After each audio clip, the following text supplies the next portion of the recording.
de regreso en su programa En Buena Onda. Hoy conversamos con el profesor Cosimo Mandrillo, es docente e investigador jubilado de la Universidad del Zulia. Tú, Cosimo, fuiste director del Teatro Baral hace algunos años también, ¿no? Director del Teatro Baral, sí. Una distinción importante. Hemos venido conversando a propósito de la literatura venezolana. En el segmento anterior, Cosimo, habíamos dejado el tema de cómo Doña Bárbara, pues, corrígeme si no es así, viene a ser como la primera gran novela moderna, o por lo menos que introduce los grandes temas de la modernidad. Ahora, Venezuela era un país netamente cafetero, imperaba la alpargata, era como una gran finca, ¿no? Y con el descubrimiento del petróleo, pues, una severa transformación social en nuestro país. Y pues ustedes los literatos siempre han dicho que hay una muy íntima relación entre la sociedad y la literatura, es decir, los cambios sociales traen cambios en las expresiones literarias. ¿De qué manera el petróleo trajo transformaciones literarias a Venezuela? Bueno, el petróleo transformó a Venezuela toda como país, sin duda, ¿no? O por lo menos en algunos casos aceleró los cambios que quizás se hubiesen dado por el asunto del avance de la modernidad, de la tecnología. Algunos cambios uno puede suponer que hubiesen sucedido igual, pero la aparición del petróleo en Venezuela sin duda que acelera mucho de esos cambios. Y yo creo que el cambio fundamental que puede reflejarse en la literatura puede ser visto desde dos ángulos distintos. Una literatura que refleja directamente, que se involucra con el tema petrolero en el sentido de utilizar los elementos más evidentes, la industria misma, los estragos de la industria, que emite incluso un juicio de valor sobre lo que era la industria petrolera. Y además que yo me imagino que el impacto debió haber sido muy grande porque eran transnacionales, es decir, y Venezuela pues no había estado muy en contacto con Holanda, Inglaterra, Estados Unidos, que son los países que vienen a explotar el petróleo. Bueno, en Venezuela y en el Zulia específicamente existe la presencia de empresas extranjeras desde mucho antes del petróleo, ¿no? En Maracaibo son famosas las casas alemanas que importaban y exportaban básicamente café que se producía en los Andes, traían productos agrícolas también de Colombia, de la parte del departamento que encabeza Cúcuta, el norte de Santander. El norte de Santander, exactamente. Todos basados en la facilidad que daba el lago como vía de comunicación, como acceso al océano. Así que la presencia de extranjeros, especialmente de alemanes, existía en el Zulia, ¿no? Y ha sido muy estudiada y muy representada incluso iconográficamente en la fotografía, reconstruido todo eso.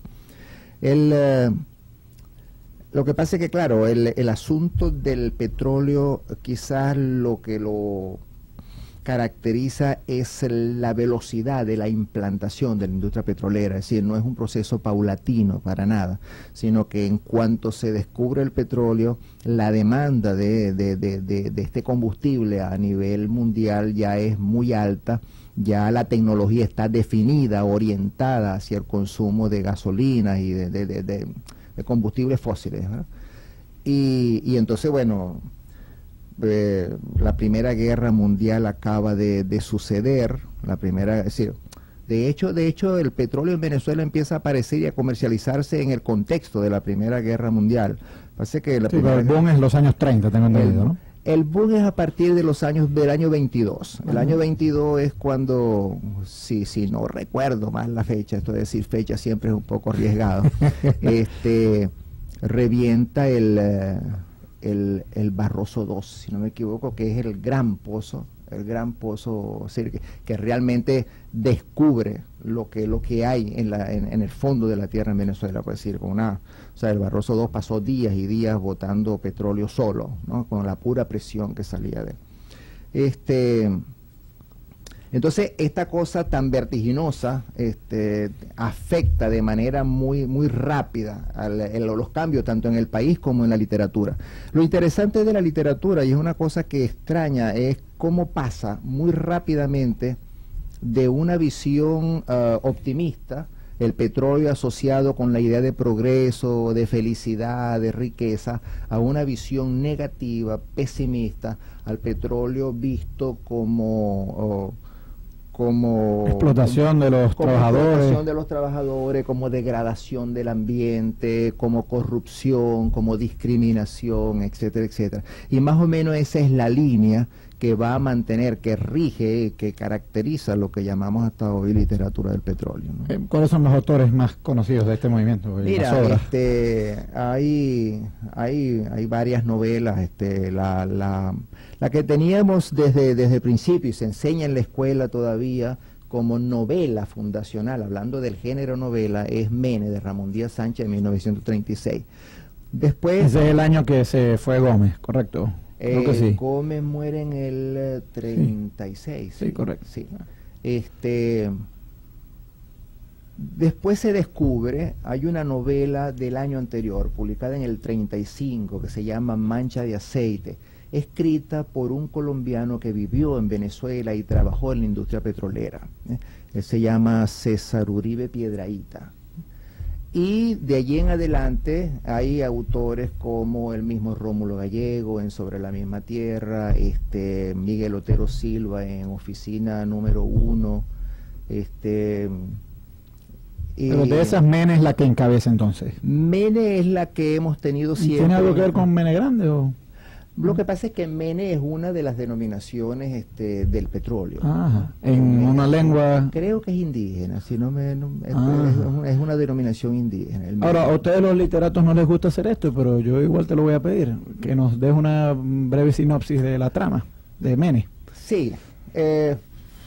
A ver, Mene básicamente refleja la vida de una familia en Cabima, en Cabimas, y va explicando, va representando a través del accionar de los personajes cómo se va degradando el concepto mismo de familia, cómo se va degradando el concepto, los valores propios de una venezolanidad que se hace idílica, es decir, todo lo que está, eso es otra cosa que caracteriza también a la literatura del petróleo, todo lo que está antes se idealiza. Entonces era una etapa sin conflicto, era una etapa sin contradicciones muy grandes entre la gente, era una etapa donde la lucha de clase no se veía mucho, donde las diferencias económicas parecían no existir. Y de allí en adelante entonces se marca todo eso que está atrás, sirve para contrastarlo con lo que viene adelante, y lo que viene adelante es degradación del medio ambiente, prostitución, degradación de valores, degradación de la familia.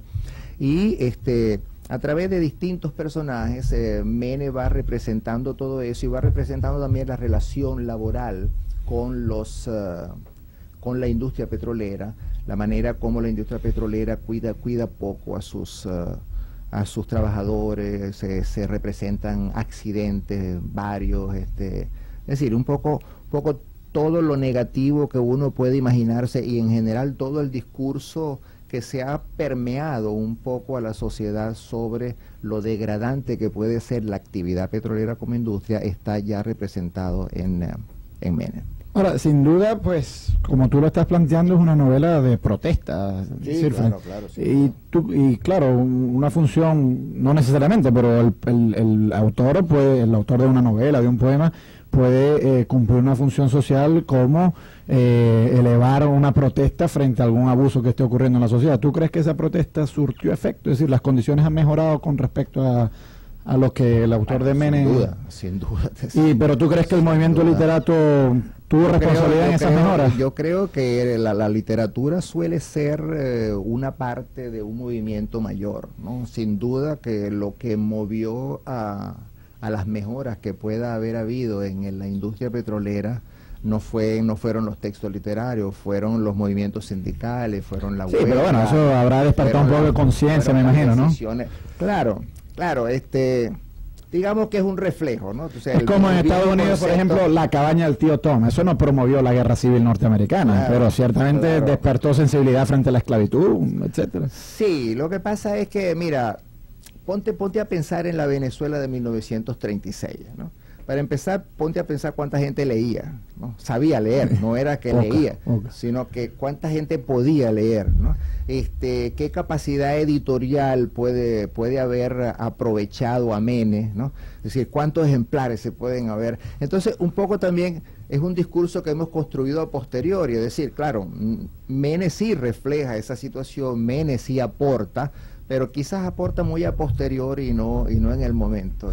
Estamos conversando con el profesor Cosimo Mandrillo a propósito de la literatura venezolana y en particular el impacto que el descubrimiento y la explotación del petróleo ha tenido sobre el movimiento literario en Venezuela. Y puesto que estamos hablando sobre expresiones artísticas venezolanas, vamos a continuar con nuestra música venezolana. Vamos a escuchar de Cecilia Todd de Misulia.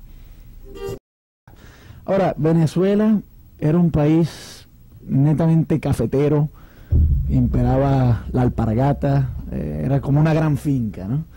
Y con el descubrimiento del petróleo, pues una severa transformación social importante. Hemos venido conversando a propósito de la literatura venezolana.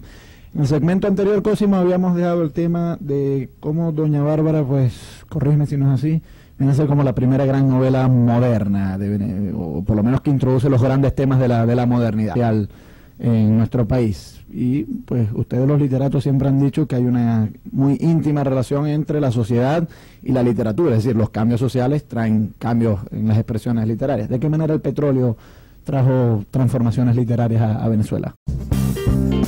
Estamos de regreso en su programa En Buena Onda. Hoy conversamos con el profesor Cosimo Mandrillo, docente e investigador jubilado de la Universidad del Zulia. Tú, Cosimo, fuiste director del Teatro Baral hace algunos años también, ¿no? Director del Teatro Baral, sí. Una distinción.